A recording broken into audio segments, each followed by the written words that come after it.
no livro de Hebreus, capítulo 2, dos versos de 14 a 18. Na semana passada, ou seja, retrasada, nós expusemos os versos de 10 a 13, dando continuidade à exposição. Faremos a leitura final desse capítulo. Diz assim o verso 14: Visto, pois, que os filhos têm participação comum de carne e sangue, destes também ele igualmente participou, para que por sua morte destruísse aquele que tem o poder da morte, a saber, o diabo, e livrasse todos que pelo pavor da morte estavam sujeitos à escravidão por toda a vida. Pois ele, evidentemente, não socorre a anjos, mas socorre a descendência de Abraão. Por isso mesmo, convinha que em todas as coisas se tornasse semelhante aos irmãos, para ser misericordioso e fiel sumo sacerdote nas coisas referentes a Deus, e para fazer propiciação pelos pecados do povo, pois naquilo que ele mesmo sofreu, tendo sido tentado, é poderoso para socorrer os que são tentados. Vamos orar mais uma vez. Vamos abaixar as nossas cabeças e mais uma vez pedir a direção do Senhor. Senhor Deus, estamos diante da Tua palavra e os tesouros insondáveis, ó Pai, e eternos estão sendo nos apresentados aqui no livro de Hebreus. Sabe a nossa dificuldade, humanamente falando, em apresentar todas essas coisas ao Senhor Deus como elas são, porque elas extrapolam, Senhor Deus, o nosso entendimento, Pai.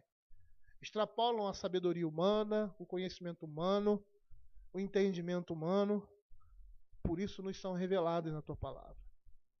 Queremos Te pedir temor, ó Senhor, ao expor a Tua palavra, ao ouvi-la, Senhor Deus. E que os nossos corações, ó Senhor Deus, estejam ansiosos de receber da Tua palavra. Tem misericórdia do Teu povo que está aqui, Senhor Deus, para ouvir, Senhor, a Tua voz. Consola o nosso coração através da Tua palavra, Pai.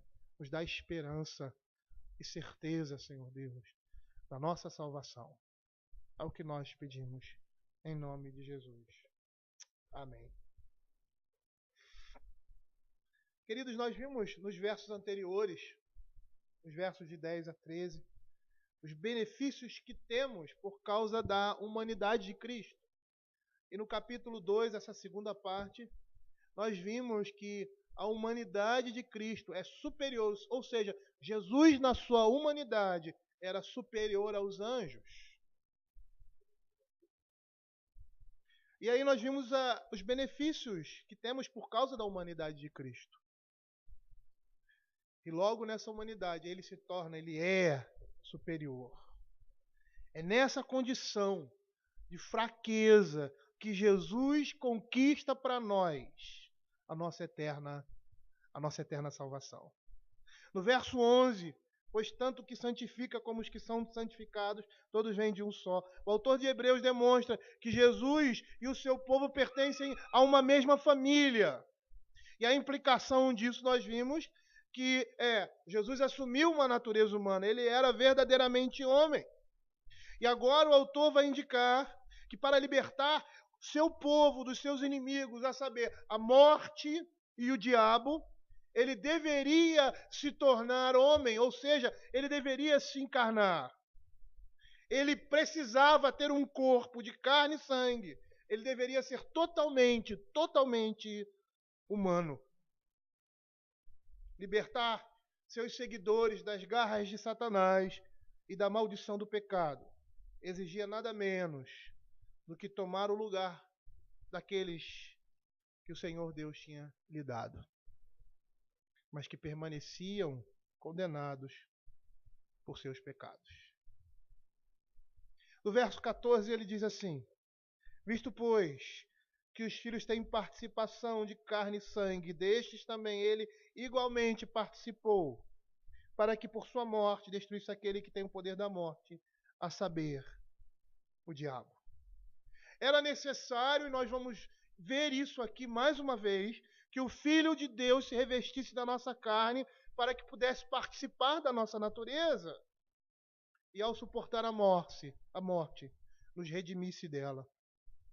Paulo vai tocar de forma, vamos dizer assim, implícita, se podemos dizer assim, na necessidade da encarnação, em Romanos capítulo 5, verso 12 e 15, quando diz assim: portanto, assim como por um só homem entrou o pecado no mundo e pelo pecado a morte, assim também a morte passou a todos os homens porque todos pecaram. No verso 15, todavia não é assim o dom gratuito como ofensa, porque se pela ofensa de um só morreram muitos, muito mais a graça de Deus e o dom pela graça de um só homem, Jesus Cristo, foram abundantes sobre muitos. Por mais que ele não fale necessariamente nesse aspecto, o que está implícito aqui é: um homem trouxe a destruição sobre toda a criação, um homem vai libertá-la. Cristo assumiu a nossa natureza para que nós pudéssemos participar da sua. Como diz 2 Pedro capítulo 1, verso 4. Pelos quais nos têm sido doadas as suas preciosas e muito grandes promessas, para que por ela vos torneis co-participantes da natureza divina, livrando-vos das corrupções, das paixões que há no mundo. Mas também para que a nossa dívida fosse paga, ele assume a nossa dívida. Ele assume a nossa natureza. Agora, a nossa dívida é dívida dele também, mas sem pecado. A queda tornou necessária a encarnação de Cristo, para que ele viesse como homem e nos substituísse no que se refere à justiça de Deus e levasse sobre si a iniquidade de todos nós. E por ser divino, ele seria impossível, ao ser divino, nos libertar do pecado, a menos que ele participasse da nossa humanidade.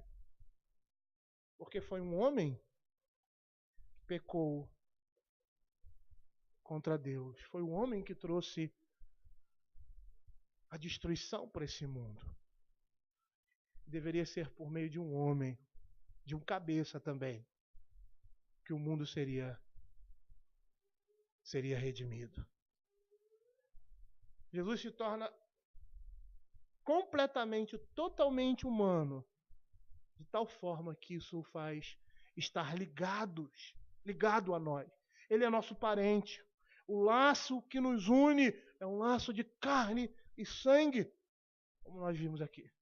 Visto, pois, que os filhos têm participação comum de carne e sangue, destes também ele igualmente participou, para que, por sua morte, destruísse aquele que tem o poder da morte, a saber, o diabo. Deus expressou o seu amor por nós ao entregar seu Filho para morrer de forma de uma morte vergonhosa, uma morte vexatória. E Cristo, nós vimos isso claramente nas exposições anteriores, de bom grado sofreu e morreu em favor dos seus irmãos e irmãs, membros da família de Deus. Ele mesmo disse: eu dou a minha vida para reassumir. Por isso o Pai me ama.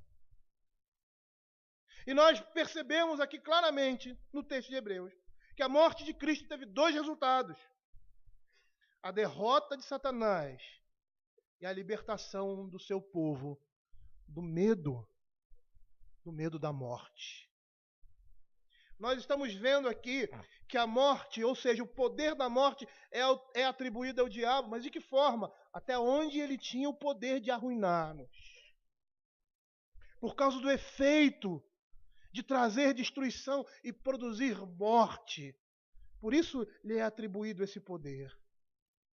Mas nesse mesmo verso, nós vemos claramente ressaltado o efeito poderoso da morte de Cristo, comparado com a morte de todos os outros homens. A morte é o resultado do pecado, diz a palavra de Deus lá em Gênesis. E o apóstolo Paulo confirma isso. Em Romanos capítulo 5, verso 12, como nós já lemos. Portanto, assim como por um só homem entrou o pecado no mundo, e pelo pecado a morte, assim também a morte passou a todos os homens, porque todos pecaram. Por causa da ressurreição do nosso Senhor e Salvador Jesus Cristo, agora a morte perde o seu aguilhão. E que aguilhão é esse? Lá em 1 Coríntios capítulo 15, versos 55 e 56, a palavra de Deus vai dizer que aguilhão é esse. Dizendo assim: onde está a morte, a tua vitória? Onde está a morte, o teu aguilhão? O aguilhão, o ferrão da morte é o pecado, e a força do pecado, a lei. E quando nós olhamos para a obra de Cristo, torna-se um paradoxo para nós, porque Cristo usou a sua morte como meio para destruir a malignidade da morte. Mas a grande diferença aí está entre a sua morte e a morte de outros. Por quê? Porque ali, na cruz, morreu um santo. Morreu alguém que não tinha pecado. Essa é a grande diferença. A impecabilidade de Cristo. Com a sua morte, ele paga o preço do pecado para todos aqueles que são seus. Como Romanos capítulo 5, verso 15 vai dizer: todavia, não é assim o dom gratuito como ofensa? Porque se pela ofensa de um só morreram muitos, muito mais a graça de Deus e o dom pela graça de um só, Jesus Cristo, foram abundantes sobre muitos. Olha o que diz nos versos 16 a 19. Preste bem atenção. O dom, entretanto, não é como no caso em que somente um pecou, porque o julgamento derivou de uma só ofensa para a condenação. Mas a graça transcorre de muitas ofensas para a justificação.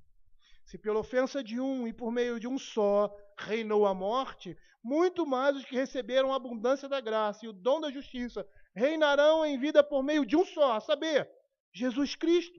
Pois assim como por uma só ofensa veio o juízo sobre todos os homens para a condenação, assim também, por um só ato de justiça, veio a graça sobre todos os homens para a justificação que dá vida. Porque como pela desobediência de um só homem, muitos se tornaram pecadores, assim também, por meio da obediência de um só, muitos se tornarão justos. Sobreveio a lei para que avultasse a ofensa, mas onde abundou o pecado, superabundou a graça de Deus. A fim de que, como o pecado reinou pela morte, assim também reinasse a graça pela justiça de Cristo para a vida eterna, mediante Jesus Cristo, nosso Senhor. Se Adão foi o cabeça da raça humana, e é isso que nós estamos vendo, esse paralelo aqui, Jesus assume o lugar de Adão, no pacto federal entre Deus e o homem, por isso que ele se torna homem também. Adão foi o cabeça da raça humana como o primeiro homem, ou seja, Adão era o primogênito de toda a criação. E Cristo, agora a cabeça de sua igreja, por ser Deus e Criador de todas as coisas, assume o lugar de primogenitura, porque existia antes de tudo, para ser o verdadeiro herdeiro de toda a criação. Essa é a expressão que significa primogenitura aí. O primogênito de Deus. Como o texto de Colossenses fala, lá no capítulo 1, versos de 13 a 21. Acompanhe comigo. Ele nos libertou do império das trevas e nos transportou para o reino do Filho do seu amor, no qual temos a redenção, a remissão dos pecados. Este é a imagem do Deus invisível, o primogênito de toda a criação. Pois nele foram criadas todas as coisas, nos céus e sobre a terra, as visíveis e as invisíveis, sejam tronos, sejam soberanias, quer principados, quer potestades. Tudo foi criado por meio dele para ele. Ele é antes de todas as coisas, nele tudo subsiste. Ele é o cabeça do corpo da igreja. Ele é o princípio, o primogênito de entre os mortos, para em todas as coisas ter a primazia, porque aprove a Deus que nele residisse toda a plenitude e que, havendo feito a paz pelo seu sangue, pelo sangue da sua cruz, por meio dele, reconciliasse consigo mesmo todas as coisas, quer sobre a terra, quer nos céus, e a vós outros também, que outrora ereis estranhos e inimigos do entendimento pelas vossas obras malignas, agora, porém, vos reconciliou no corpo da sua morte, mediante a sua morte, para apresentar-vos perante ele, santos, inculpáveis, irrepreensíveis, se é que permaneceis na fé, alicerçado firmes, não vos deixando afastar da esperança do evangelho que ouviste, e que foi pregado a toda criatura debaixo do céu, do qual Paulo me tornei ministro. É interessante a linguagem que o apóstolo Paulo fala aqui, semelhante àquilo que vimos em Provérbios. Se é que permaneceis na fé. Ou seja, uma vida, abrindo um parêntese aqui, uma vida nos caminhos do Senhor vai mostrar aquilo que Deus fez pontualmente na nossa vida, ou seja, a nossa salvação. Ele é chamado o cabeça. É isso que Efésios capítulo 1, verso 22 diz. Ele é o cabeça da igreja. Ele assume o lugar do seu povo, da mesma forma que Adão assumiu, estava ali representando toda a humanidade. Jesus Cristo está representando a sua igreja, o seu povo. Substitutivamente, ele assume o nosso lugar, ele se encarna, ele torna-se participante de carne e sangue conosco, para que por meio dessa carne e desse sangue, ele destruísse por meio da sua morte, através da sua morte, aquele que tem o poder da morte. Ou seja, aquele que por causa da tentação, por causa do incentivo, por causa do logro, levou o homem à sua própria destruição. E é nesse sentido que o texto aqui da Escritura está falando que Satanás tem o poder da morte. Porque as suas obras levaram o homem à destruição. Como leva o homem até hoje, aqueles que não estão em Cristo. Mas ele é o cabeça. Jesus é o cabeça do seu povo. Efésios capítulo 1, verso 22. Como nós lemos também em Colossenses. E pôs todas as coisas debaixo dos seus pés, e para ser o cabeça sobre todas as coisas, o deu à igreja. Cristo passa por todas as coisas que deveríamos passar para que pudéssemos ter vida. Ele assume o lugar de Adão para ser o autor da nossa salvação, abrir o caminho para Deus. É o que nós vimos ali no capítulo 2, verso 10. Porque convinha que aquele por cuja causa e por quem todas as coisas existem, conduzindo muitos filhos a glória, aperfeiçoasse por meio dos sofrimentos. O autor da salvação dele. E nós vemos aí o autor da salvação, o iniciador. É aquele que abre o caminho para que nós pudéssemos segui-lo. O poder da morte aqui está sendo atribuído a Satanás. Mas esse poder não é um poder absoluto. Ele é aplicado ao homem no seu estado não redimido. Por causa do pecado, o homem tornou-se alienado de Deus e escravizado por seus pecados ao diabo. Essa foi a condenação imposta, a pena imposta por Deus na queda. Quando ele disse, porque no dia em que dela comerdes, certamente morrerás. Até a morte, queridos, e ressurreição de Cristo, nós vemos isso quando estudamos Apocalipse. Satanás tinha o privilégio de se apresentar na presença de Deus para acusar os crentes. É o que nós vemos, por exemplo, em Zacarias capítulo 3, versos 1 e 2. Deus mostrou o sumo sacerdote Josué, o qual estava diante do anjo do Senhor, e Satanás estava à mão direita dele para se lhe opor. Mas o Senhor disse a Satanás, o Senhor te repreende, ó Satanás. Sim, o Senhor, que escolheu a Jerusalém, te repreendes. Não é este um tição tirado do fogo? Em Jó, capítulo 1, verso 6, a palavra de Deus também mostra essa característica de Satanás, que até a morte e ressurreição de Cristo, parece que permanecia. Ele tinha acesso à presença de Deus para acusar os crentes. Quando ele diz assim, no dia em que os filhos de Deus vieram apresentar-se perante o Senhor, veio também Satanás entre eles. Verso de 9 a 12. Então respondeu Satanás ao Senhor, porventura Jodebalde teme a Deus, acaso não o cercaste de Sebe, acusando-o de interesse, acusando-o de que Jó só era justo porque o Senhor o protegia. Mas que se ele deixasse Jó em uma situação precária, Jó voltaria as costas para Deus. Estende, verso 11, porém, a mão e toca-lhe em tudo quanto tem, e verás, se não blasfema de ti, contra ti na tua face. Disse o Senhor a Satanás, eis que tudo quanto ele tem, está em teu poder. Somente contra ele não estendas a mão. E Satanás saiu da presença do Senhor.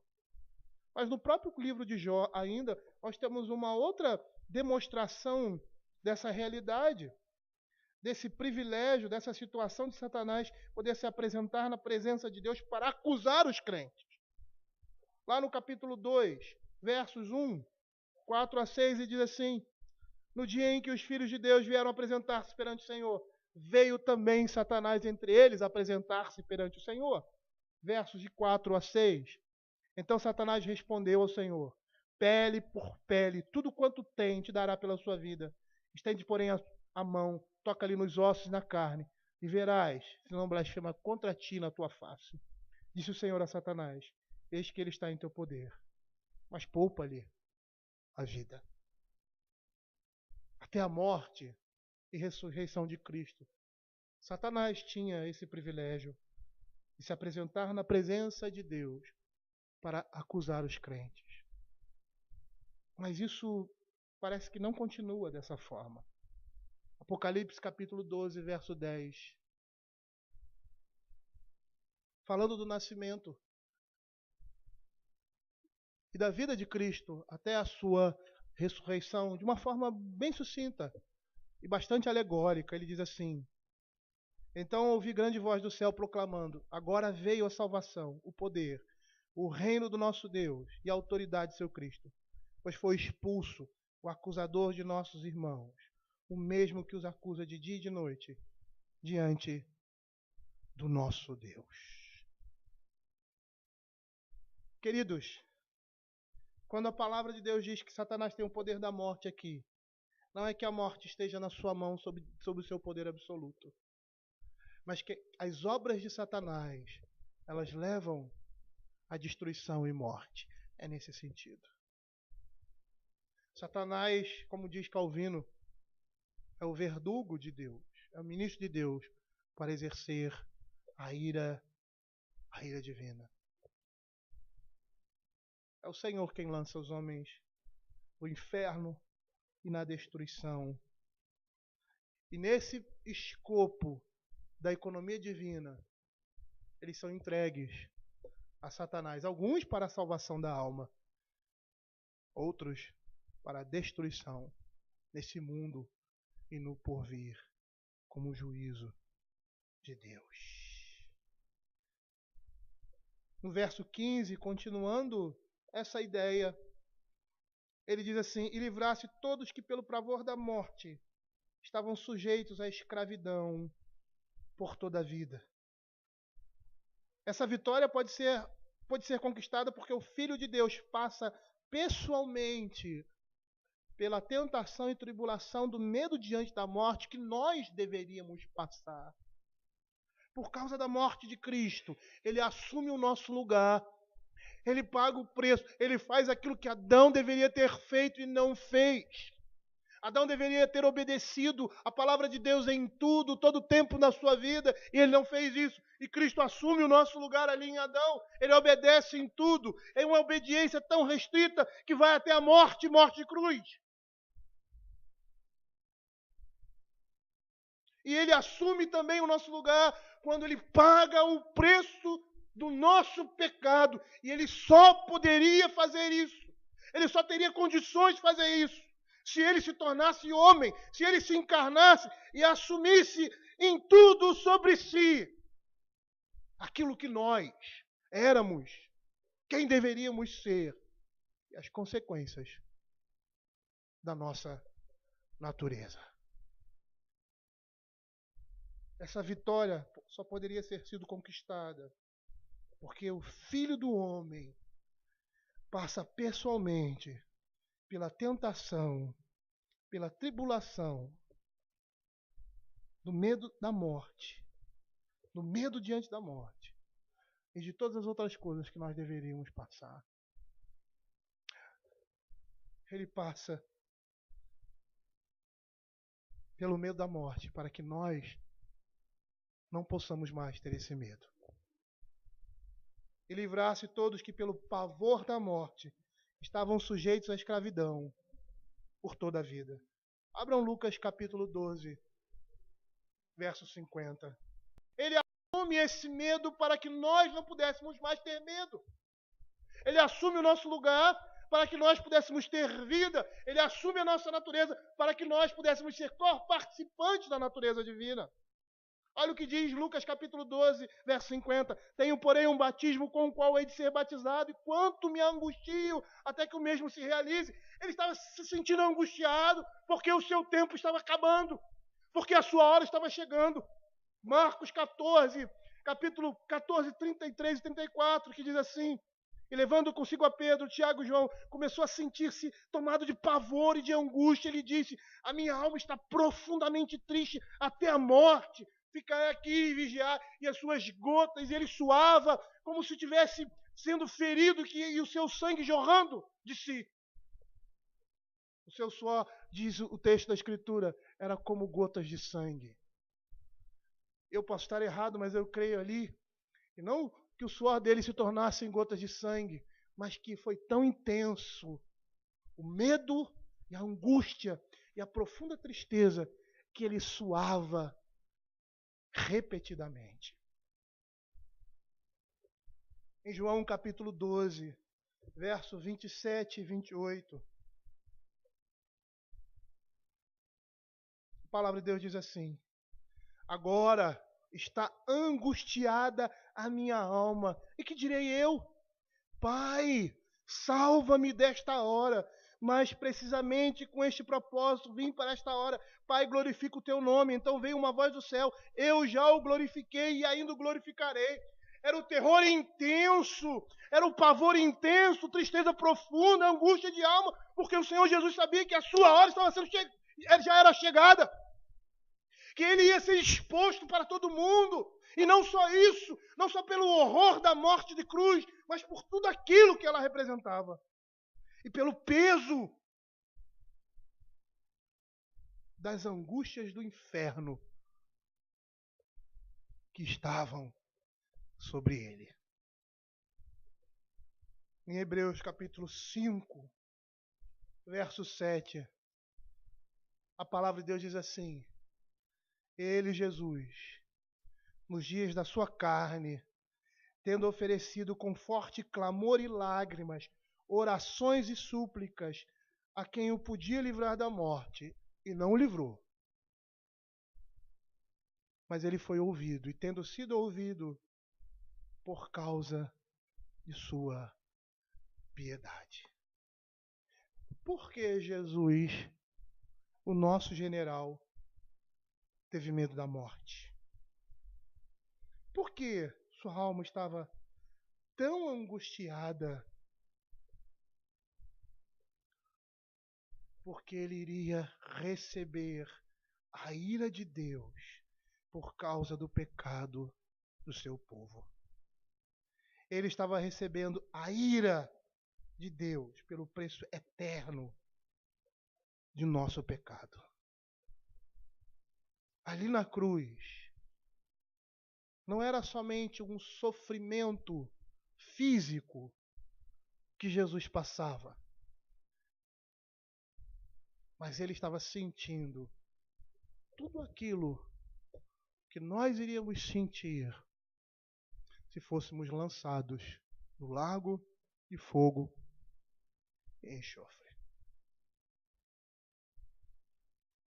Essa é a única explicação para o sofrimento de Cristo tão intenso naquele momento. O salmista, no Salmo 116, verso 3, ele vai dizer assim: laços de morte me cercaram, angústias do inferno se apoderaram de mim. Caí em tribulação e tristeza.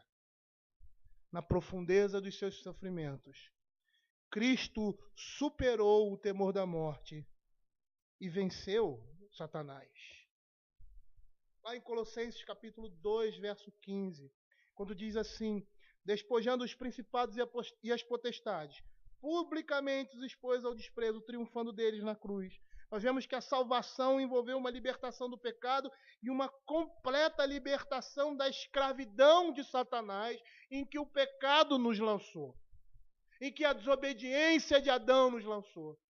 Nos lançou na morte eterna, ou seja, nós fomos afastados de Deus, e ao sermos afastados de Deus, fomos lançados debaixo do poder de Satanás, porque foi isso que Adão disse: eu não quero fazer a vontade de Deus, eu quero seguir o meu próprio coração, eu quero ser o meu Deus. Mas ele foi enganado, porque a partir daquele momento ele não era mais seu Deus. Ele não teria o Deus Todo-Poderoso como seu Deus, e ele não seria Senhor da sua vida. Mas quem se assenhoraria da sua vida era Satanás.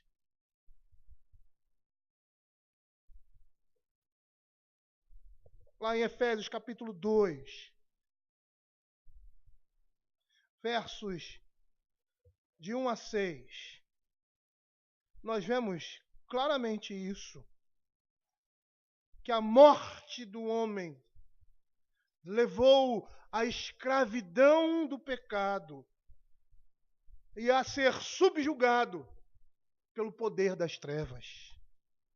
Ele vos deu vida, estando vós mortos nos vossos delitos e pecados, nos quais andaste outrora, segundo o curso deste mundo, segundo o príncipe da potestade do ar, do espírito que agora atua nos filhos da desobediência, entre os quais também todos nós andamos outrora, segundo as inclinações da nossa carne, fazendo a vontade da carne e dos pensamentos, e éramos por natureza filhos da ira, como também os demais. Mas Deus, sendo rico em misericórdia, por causa do grande amor com que nos amou, e estando nós mortos nos nossos delitos e pecados, nos deu vida juntamente com Cristo, pela graça sois salvos, e juntamente com Ele nos ressuscitou e nos fez assentar nos lugares celestiais em Cristo Jesus.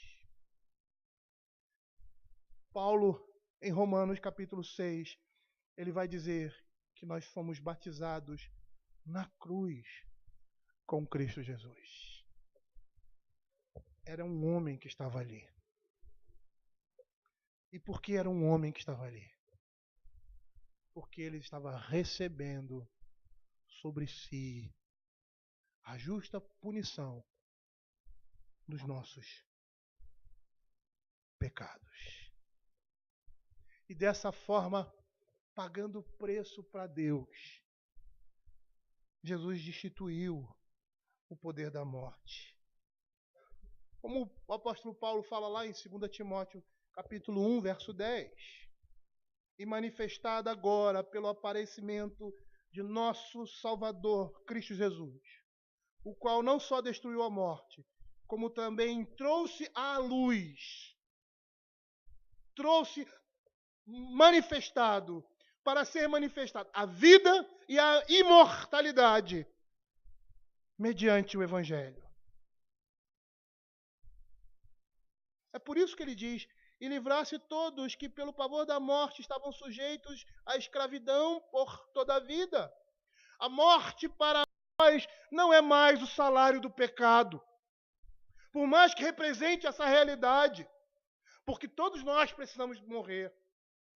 Mas ela não é mais para nós o salário do pecado. A morte para nós é o descanso das nossas obras, é a expectativa de receber a coroa da justiça. É isso que a palavra de Deus fala. Nós não precisamos ter medo da morte. Nós vemos muitas vezes pessoas próximas de nós que morrem, que perdem seus parentes, e essas pessoas não têm esperança em Cristo, elas ficam desesperadas. E elas não sabem por quê. Às vezes pensam pura e simplesmente porque morreu, acabou, eu não vou ver mais meu parente. Não existe vida após a morte. Ou se existe inferno e céu, elas estão confusas. Mas o pavor da morte continua sobre todo ser humano. Por quê? Porque o pavor da morte representa o aguilhão do pecado. Por mais que o homem não saiba por que tem medo da morte, e dê variadas explicações, mas o pavor que o homem tem da morte é por causa do juízo de Deus sobre o homem com relação aos seus pecados. Eles estão escravizados nessa vida. E por causa dessa escravidão, eles têm medo de morrer. Mas para nós, a morte não é o salário do pecado, mas é o descanso das nossas obras. Ultimamente eu tenho brincado, eu brinco que certa vez eu estava conversando com uma pessoa e disse para ela, eu nasci com uma doença terminal. Eu estou morrendo. Porque desde o primeiro dia do meu nascimento, nesse mundo nós começamos a morrer. Mas é interessante porque na realidade eu estou morrendo para esse mundo, mas vivendo para Deus. É isso que representa a nossa vida nesse mundo. Estamos morrendo para esse mundo. Ao envelhecermos, estamos morrendo para esse mundo. Para sermos renovados em Cristo Jesus. Porque a morte não é mais para nós que estamos em Cristo o salário do pecado, mas o descanso do dia do Senhor. Abra Apocalipse capítulo 6, verso de 9 a 11. Perceba a linguagem aqui utilizada. A palavra de Deus diz assim, quando ele abriu o quinto selo, vi debaixo do altar as almas daqueles que tinham sido mortos por causa da palavra de Deus e por causa do testemunho que sustentavam. Clamaram em grande voz, dizendo, até quando, ó soberano Senhor, santo e verdadeiro, não julgas nem vingas o nosso sangue dos que habitam sobre a terra? Então a cada um deles foi dada uma vestidura branca e lhe disseram que repousassem, ainda por pouco tempo, até que se completasse o número dos seus conservos e seus irmãos, que iam ser mortos, ou seja, que iam passar pelas fadigas e tribulações dessa vida. E no caso ali seria perseguição e morte por causa do Evangelho, como igualmente eles foram. É descanso. A morte do crente é descanso das labutas desta vida. Por mais que nós amemos viver, e por mais que nós amemos esse mundo, o amor que nós temos a esse mundo, ele passa por uma ótica, ou seja, ele passa pela cruz de Cristo. O amor que nós temos a esse mundo representa, na realidade, o amor a Deus.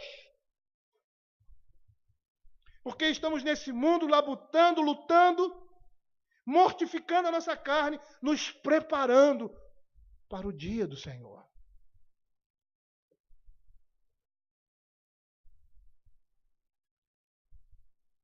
Porque pode ser que nós não cheguemos, que a nossa morte não chegue àquele dia, o dia do Senhor. E se nós não vivermos até o dia do Senhor, o Senhor vai vir nos buscar antes disso. Mas não como salário do pecado, mas como descanso do nosso trabalho nesse mundo. É isso que Paulo fala lá em 2 Timóteo, capítulo 6, versos de 6 a 9. Quanto a mim, já estou sendo oferecido por libação. Ele está sendo oferecido como oferta. A vida do apóstolo Paulo, a morte do apóstolo Paulo, era uma oferta ao Senhor. E o tempo da minha partida é chegado. Combati o bom combate, completei a carreira, guardei a fé. Percebam aí a mentalidade do apóstolo Paulo: eu vou descansar. É o meu descanso. Já agora a coroa da justiça me está guardada, a qual o Senhor reto juiz me dará naquele dia, e não somente a mim, mas também a todos quanto amam a sua vinda. Reparem na linguagem que demonstra o descanso de um vencedor. Os momentos anteriores de receberem a premiação, poderíamos até fazer uma figura nessas grandes competições de atletismo ou qualquer outra coisa, que a pessoa se esforça, ou uma corrida de carro, sei lá o que, ele se esforça e tal, e aquela coisa toda, e aí ganha. Chega ao final. E aí tem aquele momento da vitória ao pódio. Esse momento intermediário é um momento de descanso. Perceberam como os atletas ficam antes desse momento de receberem a coroa da vitória? Colocam ali, às vezes, um casaco, jogam água sobre si, bebem um pouco, aí vem o técnico, massageia o corpo daquela pessoa, dá água. E aí ele começa a se preparar para subir no pódio e receber a coroa da justiça. Essa imagem é propícia para nós. É isso que representa a nossa morte nesse mundo. Não precisamos temer mais a morte. Todo medo e pavor da morte foi removido. Por quê? Porque Cristo assumiu esse medo. Cristo se angustiou em sua alma. Cristo teve pavor daquele momento, como homem, porque naquele momento ele iria receber sobre si a ira de Deus, sobre ele. As angústias do inferno repousavam sobre o Filho de Deus. Nós podemos encarar a morte sem temor. O fim do nosso tempo aqui nesse mundo, porque para nós a morte se torna uma passagem para a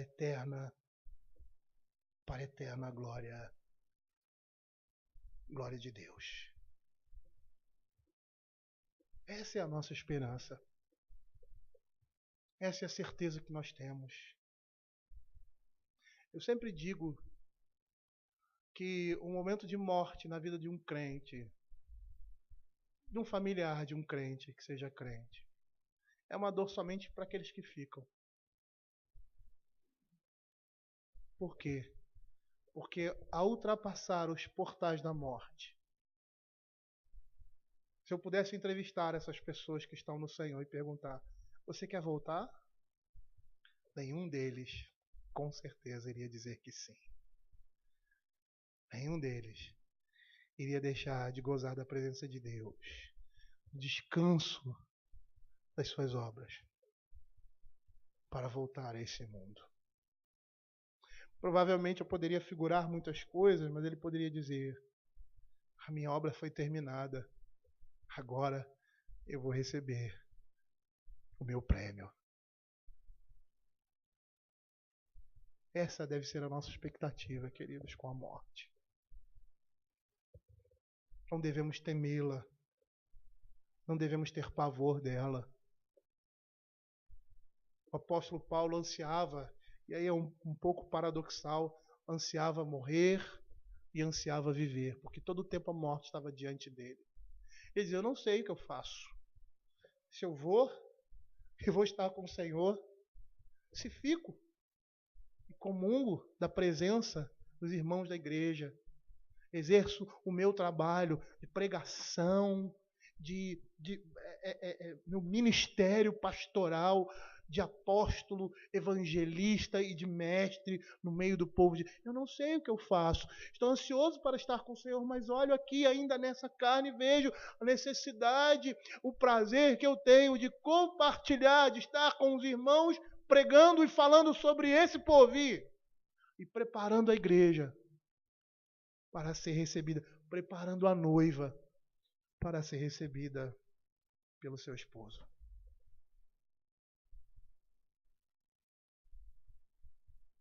Visto, pois, que os filhos têm participação comum de carne e sangue, destes também ele igualmente participou, para que por sua morte destruísse aquele que tem o poder da morte, a saber, o diabo, e livrasse todos que pelo pavor da morte estavam sujeitos à escravidão por toda a vida. No verso 16, o escritor de Hebreus diz assim: pois ele evidentemente não socorre a anjos, mas socorre a descendência de Abraão. E aí o autor, de certa forma, ele volta a sua atenção à superioridade de Cristo aos anjos na condição de homem. Ao falar que Jesus não redime anjos, mas os descendentes espirituais do pai dos crentes Abraão, ao traçar essa comparação, ele estende o benefício e a honra que Cristo nos comunicou, revestindo-se de nossa carne, já que ele jamais fez algo em favor dos anjos. Havia necessidade de Deus proporcionar um antídoto infalível para a terrível desgraça da humanidade. Nessa condição, Jesus era superior aos anjos,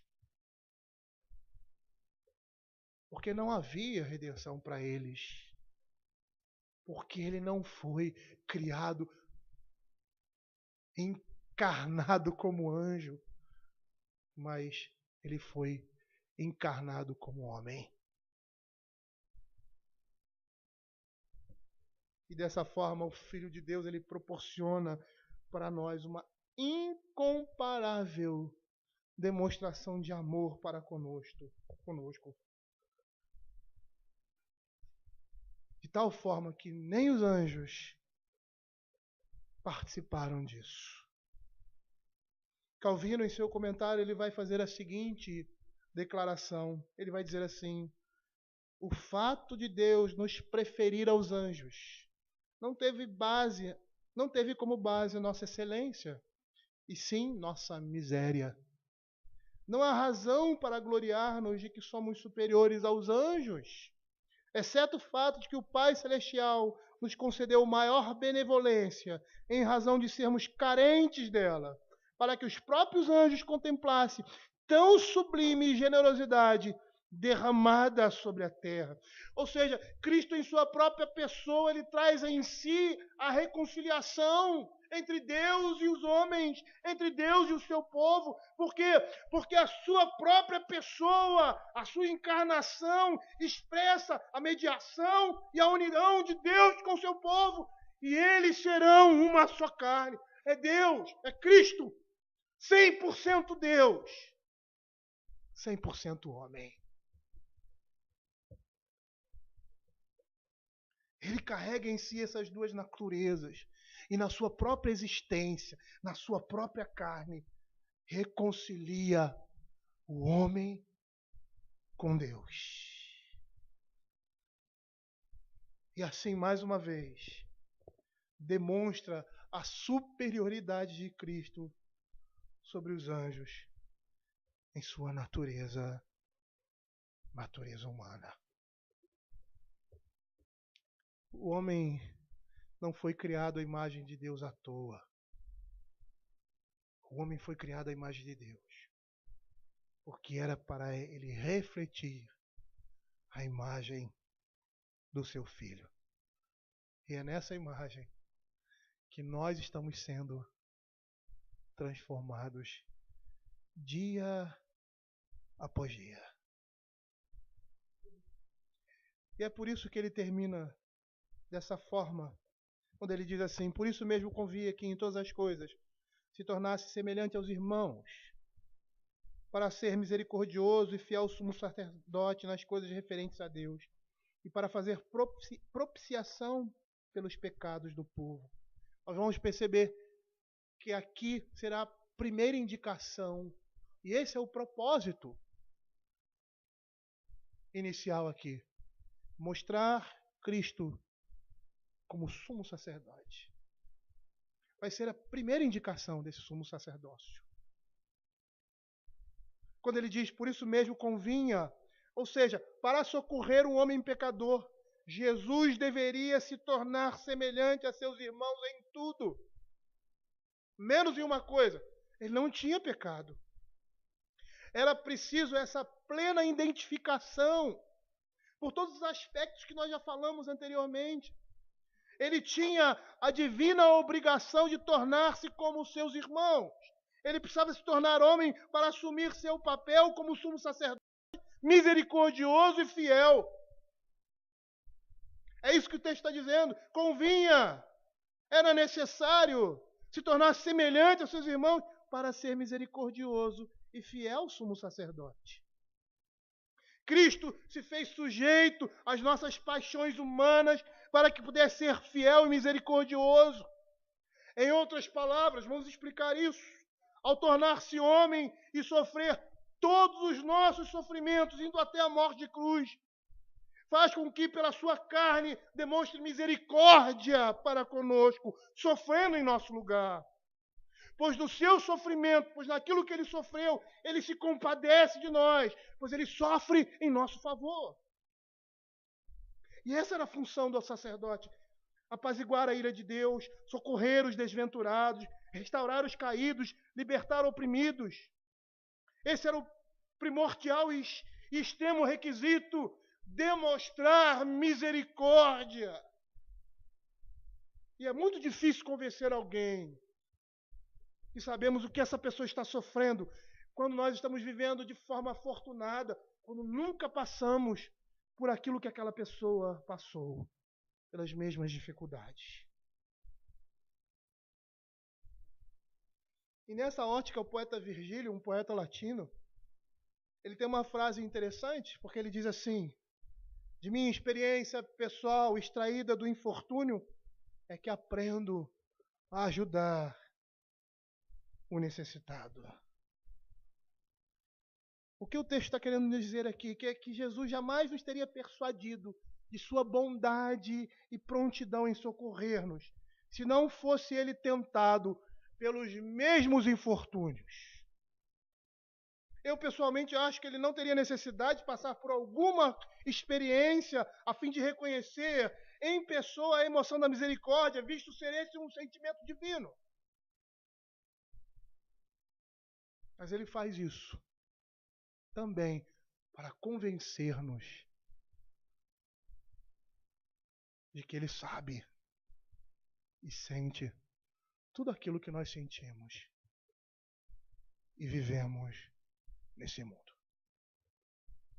Mas ele também é considerado fiel e convinha que ele se assemelhasse em tudo aos seus irmãos, para ser considerado misericordioso, para nós sermos convencidos da sua misericórdia e para demonstrar fidelidade.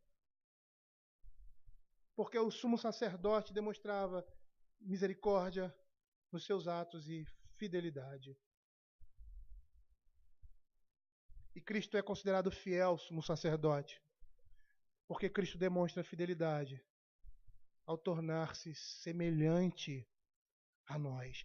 Jesus se faz fiel em seu ministério de serviço a Deus como sumo sacerdote. Ele cumpre fielmente todas as obrigações do verdadeiro sumo sacerdote, prefigurando em todos anteriormente que assumiram o seu cargo ante dele, mas de forma imperfeita. Agora não, é o perfeito e único sumo sacerdote. Calvino vai dizer que Jesus, por causa da nossa comum natureza, nos leva para dentro dos santos, ou seja, a presença de Deus. Quando o Senhor Jesus ascende aos céus, ele sobe aos céus, e ele se senta à direita de Deus Pai, ele nos leva a assentar-se com ele neste lugar. Por quê? Porque ali está o nosso irmão. Ali está o Deus homem, Por isso deixará pai e mãe e se unirá à sua mulher, tornando os dois uma só carne. Mas eu me refiro a Cristo e à sua igreja. Não existe imagem na Escritura que não aponte para Cristo. E quando o Senhor Jesus adentra nos santos dos santos, ou seja, no trono de Deus, Ele leva consigo a nossa humanidade. Ele leva consigo o seu povo. E esse é o propósito do sacerdócio santo de Cristo. Nos reconciliar com Deus. Como sumo sacerdote, o Senhor Jesus se ofereceu a si mesmo para derramar seu sangue e assim cobrir todos os nossos pecados, propiciar, apaziguar o homem com Deus. E é isso que Romanos capítulo 5 vai dizer. Justificados, pois, mediante a fé, temos paz com Deus por meio de nosso Senhor e Salvador Jesus Cristo. Ele experimentou o poder do pecado quando Satanás o confrontou, pois naquilo em que ele mesmo sofreu, tendo sido tentado, verso 18, é poderoso para socorrer os que são tentados. O Senhor Jesus não só entende as nossas dificuldades, as nossas mazelas, mas Ele viveu todas essas coisas, Ele foi tentado em todas essas coisas, mas sem pecado. Ele experimentou o poder do pecado quando Satanás o confronta. E quando a fraqueza da nossa natureza torna-se evidente em Cristo. Ele teve fome quando tentado no deserto e foi tentado em sua fome. Ele teve sede ao pedir água por uma mulher no poço de Jacó. Ele experimentou o cansaço ao dormir durante a tempestade no mar da Galileia, ao ponto de não perceber que o barco estava quase indo a pique. Ele experimenta a tristeza pela morte de um ente querido, Lázaro. Ele mesmo sofre quando ele é tentado.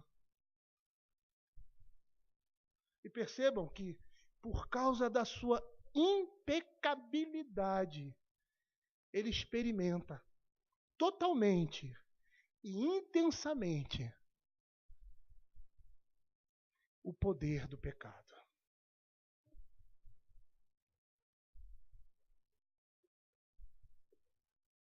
A Escritura está querendo nos convencer de que Ele é poderoso para socorrer a nós, crentes, que fomos tentados.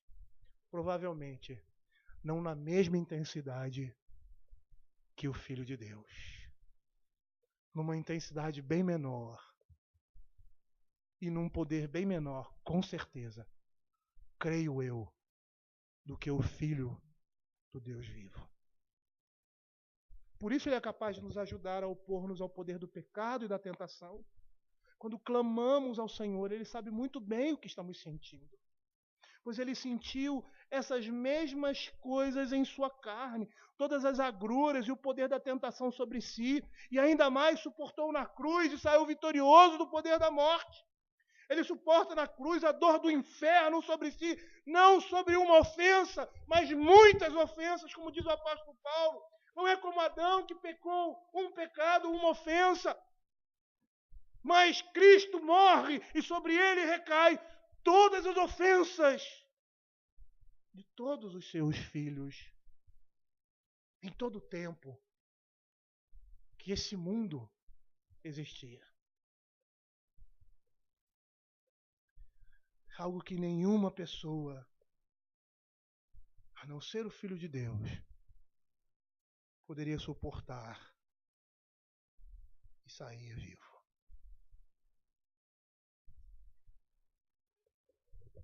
Eu diria, ou parafraseando, voltando aqui ao texto de Hebreus, assumindo aqui a postura do escritor de Hebreus, e vamos dizer que vocês sejam o povo a quem ele escreve. E aí na pessoa dele eu diria assim, e vocês querem abandonar isso? É isso? Vocês querem voltar as práticas antigas? Vocês querem abandonar esse Deus? Vocês querem ir após o seu próprio coração? Por causa de uma perseguiçãozinha? Porque vocês estão morrendo ou perdendo seus bens nesse mundo? Porque vocês estão sendo privados? E eu vou até adiantar o que ele vai dizer. Nós não somos aqueles que retrocedem para a destruição, mas aqueles que avançam para a redenção. Hebreus capítulo 10, verso 39. É isso que vocês querem? É isso que vocês querem? E aí adiantando, suplantar o culto a Deus, trazer essas coisas, e percebam que eram coisas legítimas no Antigo Testamento, que representam sombras, porque agora nós estamos na plenitude, temos a plenitude em Cristo Jesus. É isso que vocês querem? Adornar o culto e a vida de vocês com aquilo que está completamente fora e não representa esse que é maior do que todas as coisas, maior do que Moisés, maior do que qualquer profeta, porque ele era o Deus Todo-Poderoso e na sua carne, como homem, na sua fraqueza, ele conquistou para nós a nossa eterna redenção.